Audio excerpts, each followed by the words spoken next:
was a girl I was sleeping with at the time that we were seeing each other, boom, boom, boom. As in just sleeping? No. We was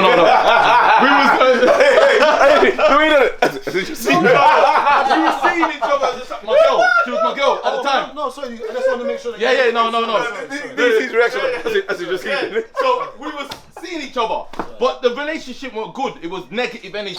New episode featuring Drip London, Gabriel Sion, Wes and myself. Hope you like this one. Stay tuned. Oh yeah, and remember we got new tops, so please use that to support the channel. Say like 10, 15 a month, and it was just residual that I didn't have to be here. I'll be in America like the whole winter, every year, just networking and just pushing any brand, because you be able to move faster. Because like even the last trip, couple of you was moaning that they were like, oh, you came and man didn't get to collab with you. I said, right, I can't even lie. This trip wasn't even for that. This trip was, you know what I mean? It was like to spend time with people that man knows over there and do proper, you know what I mean? I was like, this trip wasn't no content trip. Like even though I vlogged, it was just because I had my vlog camera, but I knew that I was there for a different reason. If I was there for that, I would have been able to produce at a faster rate. Like even like the other week,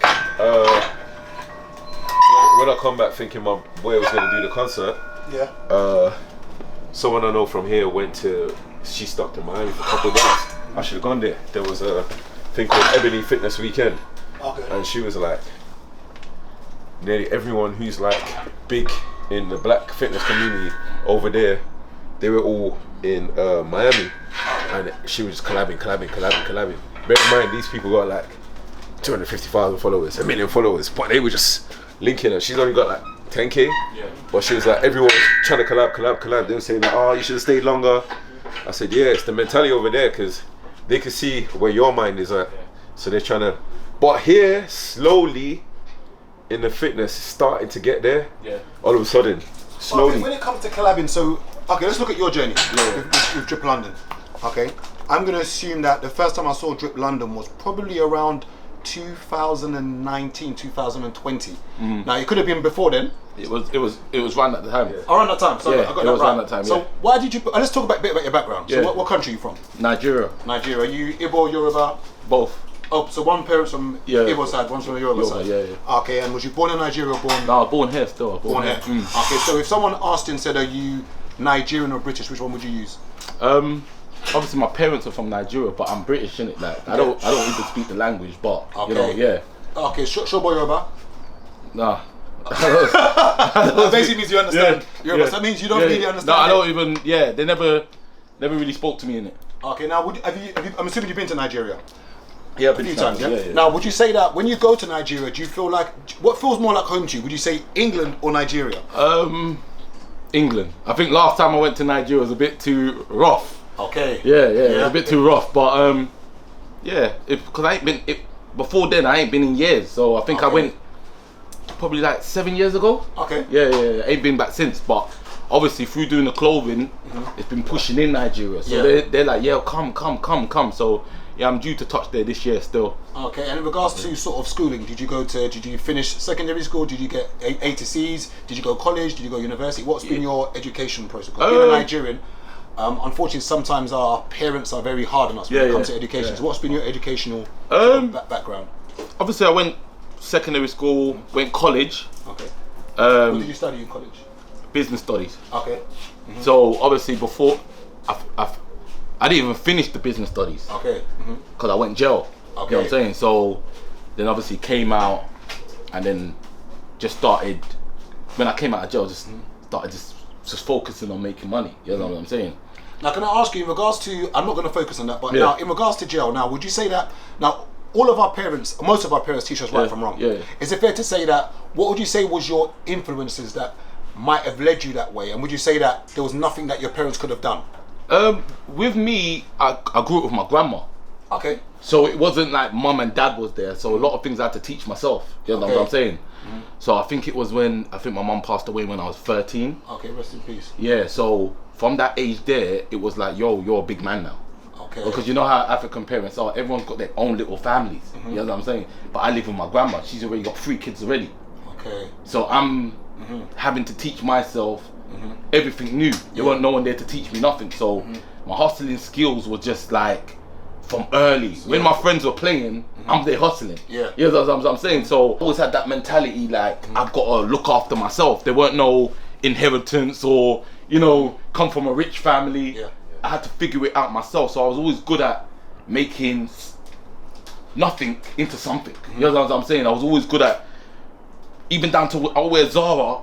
And I would think, yo, what's that piece you're wearing there? Look like Cavalli. Yeah. You know what I'm saying? Because I used to always know how to make something small look big. Okay. You know what I'm saying? So it was like everything man had to teach myself, innit? So as I'm getting older now, it's like I've been through a lot. You know what I'm saying? Like even like I said, certain things. I know a bit about your history and past. Yeah. I've been through a lot. I've done like there was a lot of things where when people weren't doing certain things, I was going and doing it. Like even when I first went to Miami, didn't really go with my friends I grew up with. Yeah. I just made some money and linked up with a couple of London man that was in Miami as well. And we just, you know what I'm saying? And that was it. So when I even came back, certain man was like, yo, what was it saying? Whoa, you need to live it like, get out. Get out of Catford. or Lewisham or wherever you're from, like travel. Some people are doing it now, but man was doing what man's doing now. Man was doing 10 years ago. Yeah. One thing I'll say that I definitely, one thing that I know people that know you. My cousin Leke. So I know people that know of you, but I've seen you around UC, but I've never actually spoken to you like that. So my question to you is, what would you say? I would say that from what I've seen from you from the outside in, you're someone that was probably a bit ahead of a lot of people. Someone from the ends. Who I'm obviously I don't know your financial situation, but from young, I would say that people knew you as a money man. And I think that's fair to. I think that's a fair description when it comes to guys who are mashing on whatever scale, whether it was business, whatever it was. I don't know how you made your money. I knew you was a businessman. And however you made your business, people knew that you had dough. No. Now how would you say that? Growing up in Southeast. What would you say were the negative sides of being someone who was ahead of themselves, ahead of most people, and someone who people envied? And I'm going to say that, I can say that from a place that not from a hating perspective, but from what I remember seeing of you, you clearly had disposable income, and a lot of people didn't like you because of that. And I think some of your friends, who you thought were friends, didn't like you because of that. And in hindsight, I would say, would you say you should have toned it down? I always thought things like that, but then at the same time, I always believed that God blessed me with a light, and He didn't bless me. He didn't tell me to tone it down. So certain times I've even toned certain things down, but you still got that natural light that you can't. It's impossible to tone. Anywhere I walk into, it's like that spirit will light the room up. You know what I'm saying? So it's like certain times, you get people that want to tell you, yo, you know what? You're styling too much. I've heard it so much. You need to do this, you need to do that. But I feel like they're trying to block you because God wants more from you. You know what I'm saying? Even down to this way when people say be humble. Humble's not meant to be a good thing. You know what I'm saying? That's meant to like keep you down. You know what I'm saying? So I always think that it got to that point, and then even when I did humble things down, it still wasn't. It still didn't help. You know what I'm saying? So for me, I just believe that you got to be good with yourself, because a lot of things, like I said, I came from an area where we used to roll with bare man, 100 man, 50 man, and then all of a sudden, 40, 30, 20, 10, 5, 1, and if you can't be secure with yourself, because certain man, I'm at that stage right now where any bad energy, I don't care what it is. I don't care how long I know you. I won't put myself around it. But the thing, what's funny is that from what I've seen from you from the outside in, I didn't see you to have bad energy. But for some reason, it seemed that bad energy somehow came around. I don't know how to explain it, but somehow it somehow found its way around you.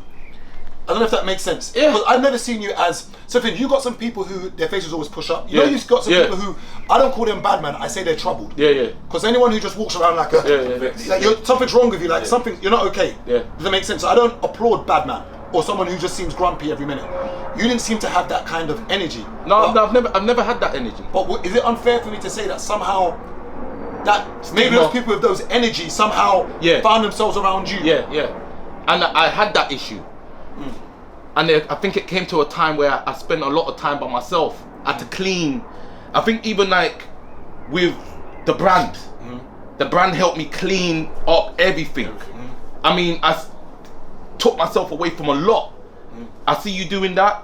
That's not what I'm in line with. I take myself away from it. Yeah. And it's having that strength to be able to do that. Because some people, as human beings, people like company. Yeah. So even if it's bad company, they keep themselves around it. Yeah. You know what I'm saying? So I went through the time where I'm talking to myself. Yeah. I'll be in a room talking to myself because I can't put myself around that thing. And it made me understand myself more. Because I think a lot of people are scared to understand themselves and they're scared to tell themselves the truth. So they lie to themselves year after year after year after year. It's gonna take a long time for you to make change. Yeah. So now I walk by myself, and now people are trying to attach themselves to me. I can just shake it off. There's no more of that bad stigma that maybe somebody else was looking at that person and now pulling it onto me. You know what I'm saying? And now I'm being able to clean, and blessings are allowed to come to me. Even when people are shutting doors, other doors are opening. Strangers are meeting me and showing me love and helping me on my journey. So I look at it like is it the story of Gideon? Yeah. Okay. When God said he was worried about how he was gonna fight the war because he didn't have the soldiers, and he said, "Don't worry about that. I've got you." Yeah. So I'm very spiritual as well. Like I feel like God is. I'm on the mission and he's just working it. Yeah. You know what I'm saying? And it's so crazy because we go back to how man even first made the brand. I was doing music. Yeah. But music had negative energy for me. Okay, as in, is that the content or when you say content? Because as you can see, I'm a real person. I'd end up living that music life. Yeah. Doing that music thing. I'm not making up any story. I've really lived life. I've really done things. You know what I'm saying? So I didn't want to be like that. I didn't want to have to keep making that content for those people who. Yeah. Where are they going? What are they doing? You know what I'm saying? And then they're judgmental as well. So one day, it was so crazy because I was sleeping. And in my sleep, it was like God gave me a message like, yo, this is what I want you to do. And he said something about drip. It was like big drip. I woke up, it was like 5 o'clock in the night. I just wrote it down on my notes. You know, you on your Apple phone, you just put the notes down, boom, boom, boom. Gone back to sleep. It was a girl I was sleeping with at the time that we were seeing each other, boom, boom, boom. As in just sleeping? No. We was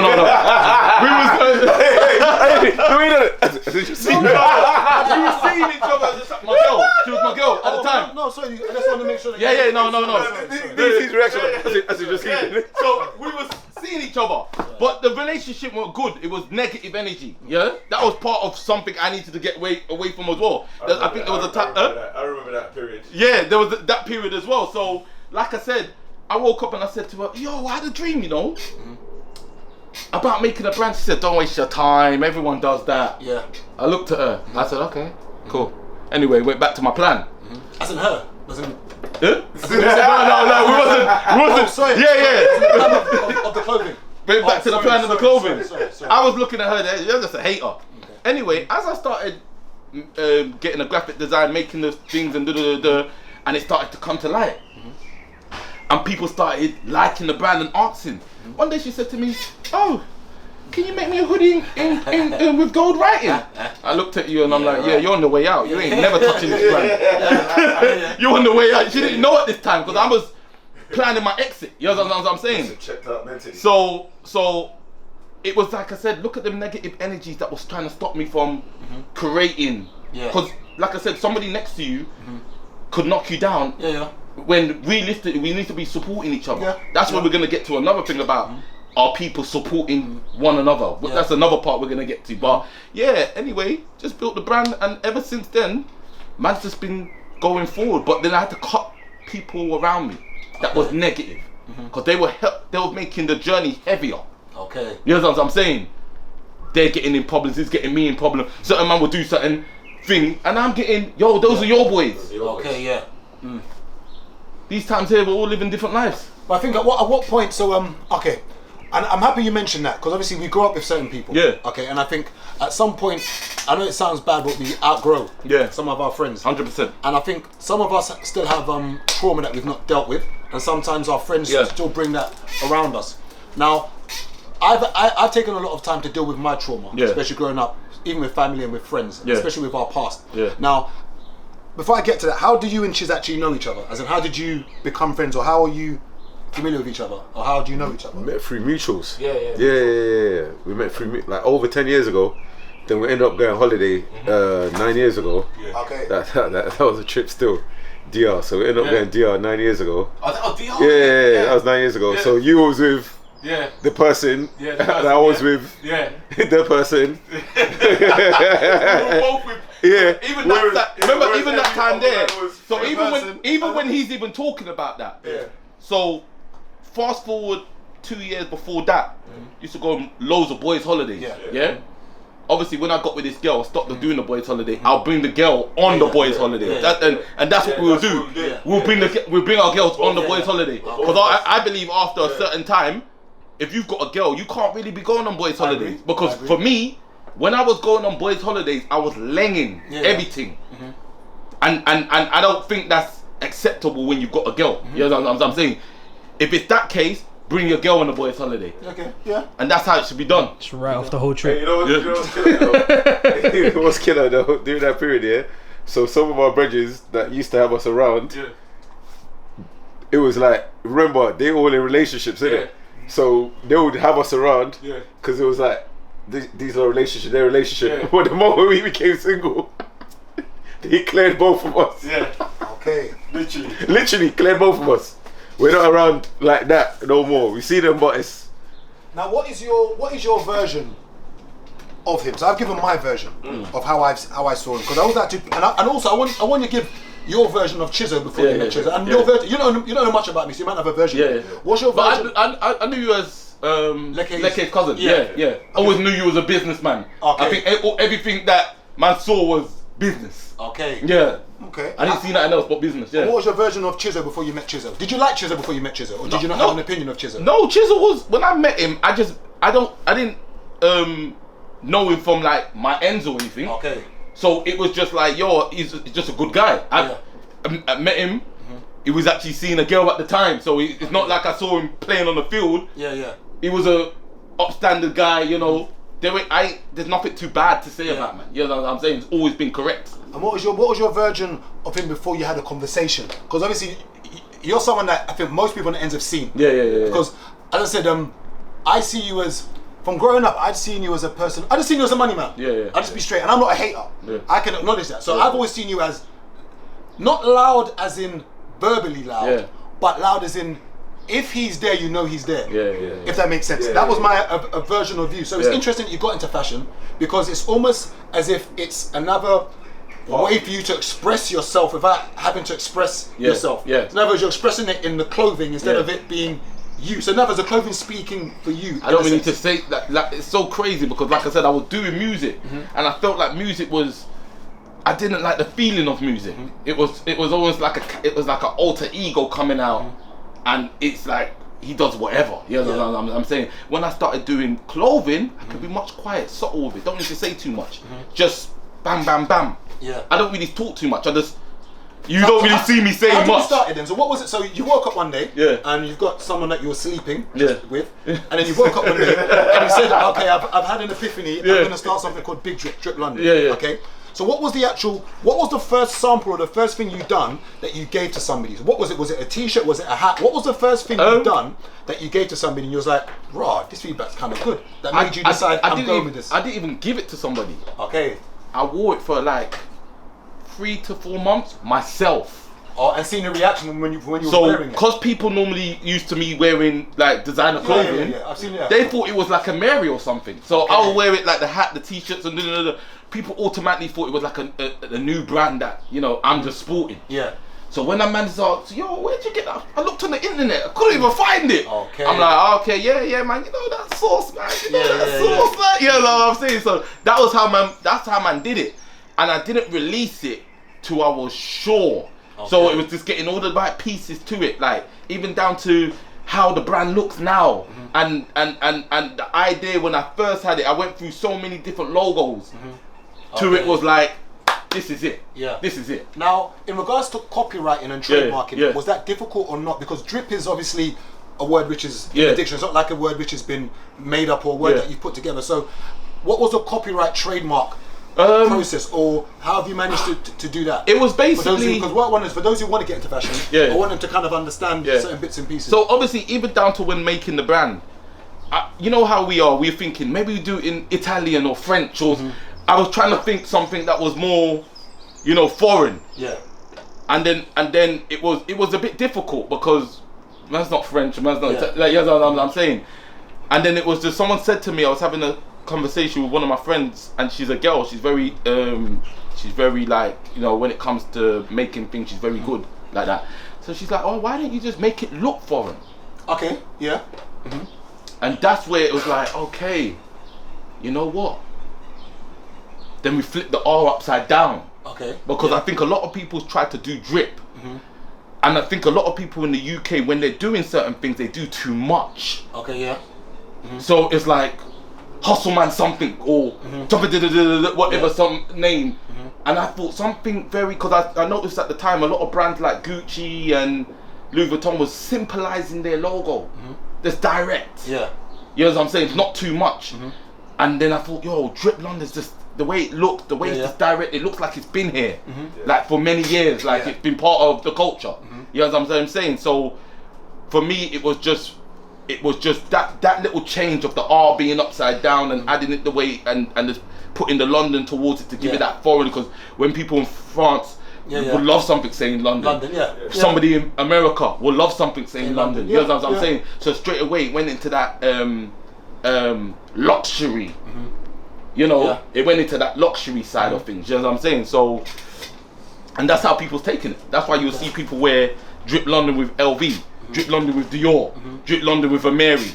You don't really see none of the other UK brands. For anyone watching now who wants to get into fashion, not saying you've got like a 6-pointer sort of thing, but what would you say? So I'm assuming the first process you'll say is, would you say the first process is thinking of, okay, so there's different tiers when it comes to clothing. So you've got like Primark, maybe you've got like Next, maybe you've got, I don't know, let's even go to like, you've got your Boohoo's, you've got your ASOS. I'd say Boohoo and ASOS, we'd say they're all in the same bracket with Next. So they're all in one bracket. So what would you say is the next step above that? So you've got to decide what bracket you want to be in first. Whether you want to be like an ASOS, so that's the first bracket. What would you say is the next bracket once you've left ASOS? What's the bracket there now? I think it's luxury clothing.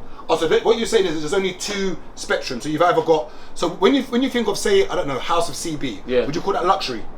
I would still put it in Boohoo because it's kind of like fast. That would still be that's still like So would you say there's an in between fast fashion and luxury? In between might be. Zara's fast fashion as well, isn't it? Zara? Yeah. Okay. Manière de voir is on the borderline of luxury. Yeah. But it's not fast. Does price okay? Let me ask you a question now. So as we all know, the quality of the clothing generally is not what decides it. Is what's the luxury part, not the brand. So meaning you could buy the same material that LV and Gucci use, the same GSM or whatever it is, but it's just the fact that they put Gucci on it and they put drip. So as a designer, are you seeing luxury as the quality or luxury as the brand? Luxury as the quality and the brand. The brand has to build to luxury. If you have to pick one, I know it's a difficult question. Is luxury the quality or luxury the brand? I know it's a difficult question. Why it's a difficult? I would say it's the quality because you got Valentino. I don't think their quality is. I used to buy their t-shirts and then turn into a belly top. So when you wash it, yeah. So and that was a problem that I was getting to. I had to stop wearing it because it's like you wear it one time, and after that you go to wash it. That's it. That's done. You know what I'm saying? So certainly these luxury brands ain't using quality. Okay. When people who's had Drip London may have had it for 3 years. Every time they say I've washed it, and it's come right back. You know what I'm saying? Because of the quality. And I made sure I started with quality. Remember the grey top? Yeah. That I had over there. He was like, that's from what? 19? Yeah. And I got hoodies and hats from 19 what would you say still. is the biggest learning curve you've learned in the process of sourcing material? So what would you say is the mistake that you would say that it's taken you a while to figure out? Or would you say that your journey has just been smooth? What has been the biggest hurdle that you've come across in regards to setting up Drip London? for me, it's always gonna be hurdles because remember, I didn't go to school for this. Man's had to learn as we're going on. Yeah. You know what I'm saying? Like I've gone to like Istanbul, found a factory and tried to, you know, if the material looks good when they show you the sample, but then when you go into production, they switched it on you. Okay. So there's a lot of things you're gonna learn when making the brand. It's not, but you have got it's trial and error with certain things because unless you've got somebody really putting you through the blueprint they've already done, you're gonna learn everything new. And if you need to have the patience to be able to go through that. You have to really like what you're doing because you might lose some money before you make any money. Yeah. You know what I'm saying? So for me, it was a passion. I didn't see it as losing because every time I make clothes for someone, I see how much they enjoy it. That makes me happy.